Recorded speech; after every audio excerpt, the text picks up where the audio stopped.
অবরুদ্ধ নিশীথ। লিখেছেন তেজস্মিতা মুর্তজা। পর্ব ৩১। জয় কপালে হাত রেখে সালাম দিল মুস্তাকিনকে। মুচকি হাসল মুস্তাকিন। বসুন। হালচাল ভালো? খারাপ থাকার জন্য যে বিশেষত্বটা দরকার সেইটা আমার নাই। খারাপ থাকে ভালো মানুষেরা। আমি খারাপ মানুষ। অন্তু আবার এসে বসতে বাধা দিল। জয় উহুহু। ভেতরে যাও আরমিন। দ্রুত তৈরি হয়ে এসো। তোমার এক্সাম আছে। অন্তু নিষেধ শুনেই বরং বসে পড়ল। দুটো এক্সাম? 11টা বাজছে। জয় ক্ষণকাল মেঝের দিকে চেয়ে থেকে বলল, আজ পরীক্ষা পিছিয়েছে। 12টায় পরীক্ষা। হঠাৎ বলল, আজ শেষ পরীক্ষা। ভার্সিটিতে কিছু ঝামেলা হয়েছে, পরীক্ষার সময় পিছিয়েছে। তো আপনি একথা এভাবেই সবার বাড়ি বাড়ি ও হলে গিয়ে জানিয়ে আসছেন? তুমি অনুমতি দিলে তাই হবে। ভার্সিটির সব ছাত্রীগুলারে বিয়ে করব, এরপর সবার বাড়ি বাড়ি গিয়ে বলে আসব। একটু জামাই আদরও পাওয়া হবে। অনুমতি আছে? করে ফেলুন। মুস্তাকিন চুপচাপ বসেছিল। জয়ের মনে হল তার দ্বারা এর চেয়ে বেশিক্ষণ ভদ্র আচরণ করা অসম্ভব। সে বিশাল বড় হেসে মুস্তাকিনকে বলল, তো মুস্তাকিন সাহেব, কি কাজে এসেছিলেন সেসব যাক। আমার মনে হয় আপনার কাজ শেষ। এখন আসতে পারেন। আমার বোর্ডার পরীক্ষা আছে, তো বাইর হইতে হবে। ফর্মালিটির চোটে উঠে যাইতে পারতেছে না। ভদ্রলোকের মেয়ে তো। আপনি গেলে তবেই উঠে তৈরি হতে যেতে পারবে। অন্তু চোখ বুঝল। তামাশা তৈরি করতে জয়ের কোনো পূর্বপ্রস্তুতির দরকার পড়ে না। কিছুটা লেহাজ সংকোচ নেই তার মাঝে। কিন্তু আশ্চর্যের বিষয়, মুস্তাকিন খুবই স্বাভাবিকভাবে বের হয়ে গেল। জয় একাই বসে রইল। কেউ উকি দিয়েও দেখল না জয়কে সেই ঘরে। অন্তু কিছুক্ষণ পর তৈরি হয়ে সামনে এলো। তার চোখ ফোলা, নাক লাল হয়ে আছে। কেঁদেছে সে। বোরকা কই তোমার? চলুন, দেরি হয়ে যাচ্ছে। বোরকা পরে এসো। বসছি আমি। অন্তু খুব সাবলীলভাবে মাথা নেড়ে বলল, চলুন। জয়ের স্বর বদলে গেল। আমি উঠলে এমন একটা থাপ্পড় মারব, কান দিয়ে গলগল করে রক্ত বের হয়ে যাবে। আচ্ছা, মারুন। তবে তাড়াতাড়ি। যত তাড়াতাড়ি মারা শেষ হবে, আমরা তত তাড়াতাড়ি বের হতে পারব। উঠে দাঁড়াল অন্তুর সামনে। বোরকা না পরে কি প্রমাণ করতে চাইতেছ? আমি কিছু প্রমাণ করতে চাইছি না। ওই দায়িত্ব আপনার ছিল। তা আপনি খুব ভালোভাবে পালন করেছেন। আর কিছু প্রমাণ করার নেই। এই শালীর মেয়ে। এই জন্য তুই ল্যাংটা হয়ে বাইরে যাবি? যার ইজ্জত নেই তার ঈমান নেই। আর লামান হলো পোশাক। সেই হিসেবে আমি ল্যাংটাই। তোর যুক্তিরে চুদি আমি শালী। যা বললাম কর। যুক্তির সাথে খারাপ কাজ না করে তার প্রেক্ষিতে পাল্টা যুক্তি দিলেও পারেন। ঘরে পরপুরুষ ঢোকানো মেয়েলোক বোরকার মতো সম্মানিত পোশাক পরবে না। 4 আঙুলে অন্তুর গাল চিপে ধরল। আমার কোনো কর্মে আমার জীবনে আফসোস হয় নাই। তা করানোর চেষ্টা করলে মেরে পুঁতে রেখে যাব। আমার সামনে দুঃসাহস দেখিয়ে কম ভোগান্তি পোহাসনি। আগে যেভাবে চলতি সেই রকম চলবি। বোরকা পরে আয়। এটা আমার বাড়ি। আম্মু ভাবি পাশের ঘরেই আছে। আপনি আমার সাথে এমন করে তাদের কষ্ট দিচ্ছেন। শুধু শুধু আমার ভেতরে জেদ বাড়ছে, কি লাভ? গাল ছেড়ে গলা চেপে ধরল 2 হাত দিয়ে। অন্তুর শ্বাসনালী আটকে এলো। জয় বলল, তোর ভয় লাগে না আমাকে, না? কোনো একদিন একদম শ্বাস আটকে মেরে ফেলব, শালীর মেয়ে। আমারে কি বাল ব্যাটা মনে হয় তোর? আমি আমার মুখের উপর কথা বলা সহ্য করা ভুলে গেছি বহু বছর। কেউ কথা কয় না, সেই সাহস রাখিনি কারো ভেতরে। তুই বলিস, একমাত্র তুই। কেন? তোরে কি বেশি প্রশ্রয় দেই আমি? নয়তো ভয় লাগে না কে তোর আমারে? অন্তু কথা বলার প্রয়োজন মনে করল না। নিজে গলা ছেড়ে দিল। অন্তুর চোখের শিরায় রক্ত উঠে এসেছিল। জোরে কয়েকটা শ্বাস ফেলল অন্তু। গলা শুকিয়ে গেছে, পানি খাওয়ার দরকার। অন্তুর বড় দুর্দিন এসেছে। তার আব্বুর ঘরে ঢুকে কেউ তাকে আঘাত করে। কিন্তু অন্তুর কান্না পেল না। অসহায়দের কাঁদতে নেই। সাদা রঙা একটা সেলোয়ার কামিজ পরনে, সাদা ধবধবে ওড়না মাথায় গায়ে জড়িয়ে ফাইলটা হাতে ধরে বেরিয়ে গেল অন্তু। গলাটা ব্যথা হবে খুব। কণ্ঠনালীতে চাপ লেগেছে, মাথায় চাপ অনুভূত হচ্ছে। অন্তু গলির ভেতরে অনেকটা এগিয়ে গেছিল। জয় বড় পা ফেলে অন্তুর সামনে গিয়ে দাঁড়াল। পেছনে গাড়ি দাঁড়ায় আছে। রাস্তাঘাটে মার খাস না আমার হাতে। অন্তু হেসে উঠল, হুশ। রাস্তাঘাটে দেহ ব্যবসায়ী হিসেবে কত খ্যাতি অর্জন করেছি কোনো হিসেবে আছে আপনার? চারদিকে তাকান, দেখেছে জানালা দরজা সবকিছুর ফাঁকে জোড়া জোড়া চোখ আমায় দেখতে মগ্ন। মার খেলে কি? গাড়িত যায় বসো। হেঁটেই যাব আমরা। রাস্তাঘাটে ধৈর্যের পরীক্ষা নিচ্ছিস? যতদূর পাড়ার রাস্তা দিয়ে হাঁটছিল, লোকে কেউ কেউ নিজেদের পায়ের কাছে থুতু ফেলছিল। ঘুসুর ঘুসুর করছিল, নষ্টামি করা স্বামী নিয়া দেখো কেমনে ঢ্যাং ঢ্যাং কইরা রাস্তায় বাইর হইছে, আর এই ছেড়াডা এত শয়তান। খাটাস ছেঁড়া। বিভিন্ন ধরনের কথা আসছিল। আজ আর শুধু অন্তুকে বলা হয়নি, শুনতে হলো জয়কেও। জয়ের হাত পায়ে শিরশির করছিল। বেশ কয়েকবার অনিয়ন্ত্রণে চলে গিয়ে আবার সামলে নিল নিজেকে। মোড়ের উপর তারা দুজন দর্শনীয় বস্তু হল সবার কাছে। লোকে গাড়ি থামিয়ে হলেও তাদেরকে দেখার সুযোগ হাতছাড়া করছে না। করা উচিত না।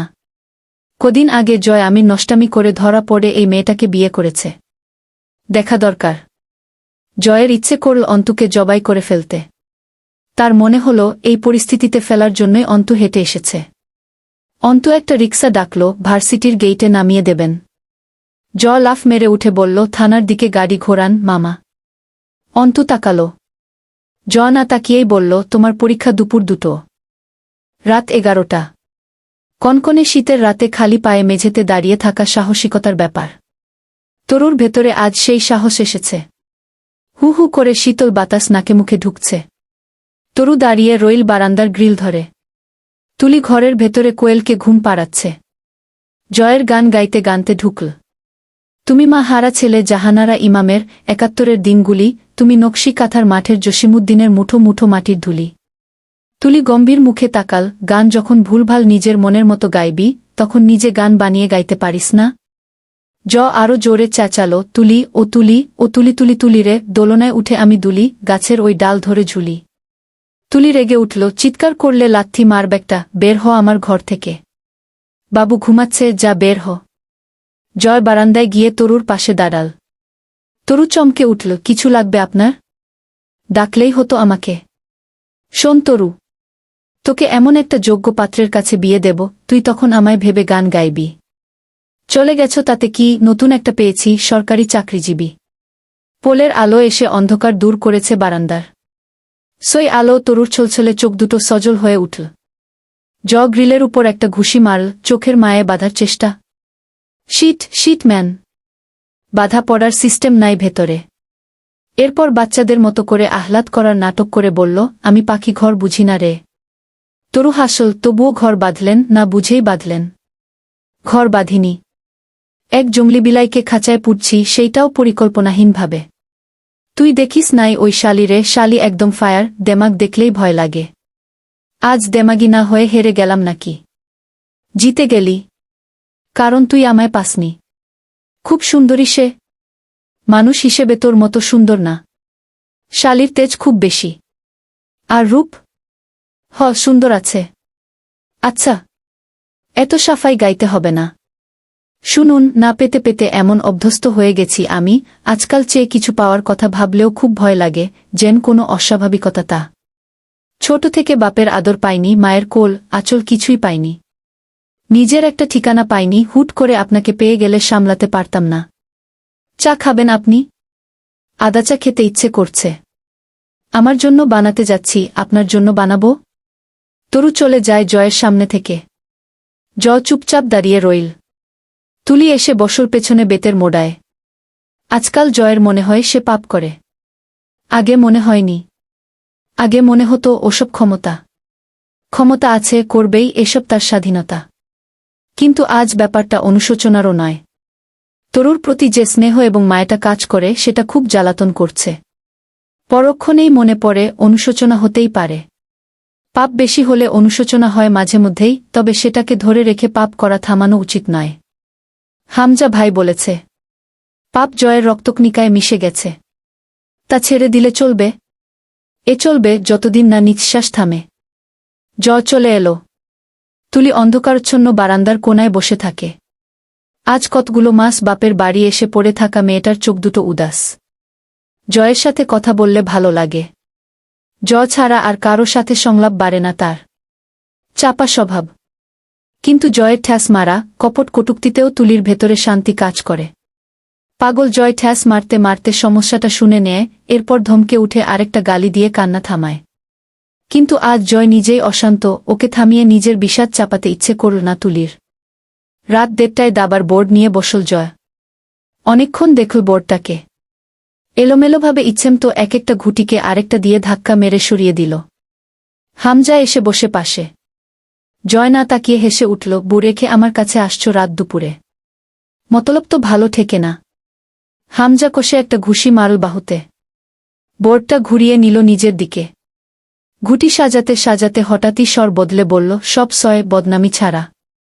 সেটাই কানে আসছে তোর বদলতে। তোকে কি করা যায় তুই বল? কোথায় শুনলে বদনামি? আরমিন আলোচনার বিষয়বস্তু হয়ে উঠেছে 10 গ্রামে। জয় ভ্রু কুচকায়।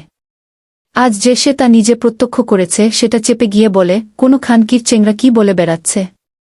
ওই বাড়িতে আছে, লোকে কথা শোনাচ্ছে। এই বাড়ি আসলে তো আর কোনো সুজোরের বাচ্চার সাহস হবে না কথা শোনানোর। সামনের শুক্রবার তুলে আনতেছি, এরপর দেখব কোনো সম্বন্ধীর পোলার পেছন চুলকায়। শিওর? হ্যাঁ। আমি দেখবার চাই কোনো বাইঞ্চোদের জয় আমিরের ঘরের বুকে কথা শোনানোর হিম্মত হয়। আমি জাস্ট এইটা দেখার জন্য হলেও তুলে আনব। ওই বাড়ি চেংড়ি শালি পড়ে আছে, কথা তো শুনবেই। এইটা তো আমার দোষ না। কিন্তু সমস্যা হলো লোকজন খুব উডাউডি করতেছে। আচ্ছা, আমি কি মরে গেছি? এরা আমায় আজকাল পাত্তা দিচ্ছে না, যা তা করে বেড়াচ্ছে। আর আমিও সহ্য করে যাচ্ছি। ঠিক করতেছি? শাহ, লোক দামি দিচ্ছে না আজকাল। হামজা ঘরে ঢুকল। রিমি হামজার পাঞ্জাবি ইস্ত্রি করছিল। অলস ভঙ্গিতে বিছানায় শুয়ে বলল, তোমার ভাইচাচারা হাত পা ধুয়ে আমার পিছনে লেগেছে। শ্বশুরবাড়ির লোকের সাথে দ্বন্দ্ব করতেই যদি দিন যায়, আর সব পার্টি সামলাবো কখন? রিমি হাত থামিয়ে কিছুক্ষণ চেয়ে রইল হামজার দিকে। তখনই তড়াক করে উঠে বসে হামজা, রিমির হাত থেকে ইস্ত্রি কেড়ে নিয়ে কপাল টান করে, পাঞ্জাবি পোড়াবে? এত বেখেয়ালি হয়েছ কবে?